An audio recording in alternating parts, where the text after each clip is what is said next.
ಮಲಗಿದ್ದಲ್ಲೇ ವ್ಯಕ್ತಿ ಸಾವು, ಪತ್ನಿ ಆಕೆಯ ಪ್ರಿಯಕರನ ಮೇಲೆ ಅನುಮಾನ.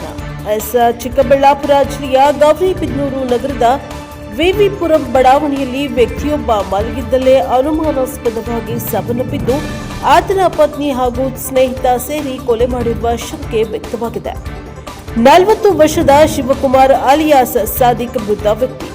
ದೊಡ್ಡಬಳ್ಳಾಪುರ ಮೂಲದ ಶಿವಕುಮಾರ್ ತಾಲೂಕಿನ ಡಿಪಾಳ್ಯ ಗ್ರಾಮದ 37 ವರ್ಷದ ರೇಷ್ಮಾ ಎಂಬುವರನ್ನ 18 ವರ್ಷಗಳ ಹಿಂದೆ ಮದುವೆಯಾಗಿದ್ದರು.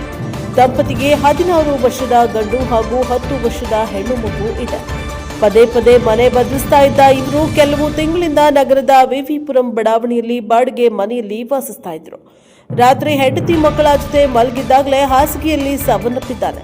ಬೆಳಗ್ಗೆ ಪ್ರಕರಣ ಬೆಳಕಿಗೆ ಬಂದಿದೆ. ಹಣೆ ಮತ್ತು ಕಾಲಿಗೆ ತೀವ್ರ ಗಾಯಗಳಾಗಿದ್ದು, ಇದು ಪೂರ್ವ ನಿಯೋಜಿತ ಕೊಲೆ ಎಂಬ ಆರೋಪ ಕೇಳಿಬಂದಿದೆ.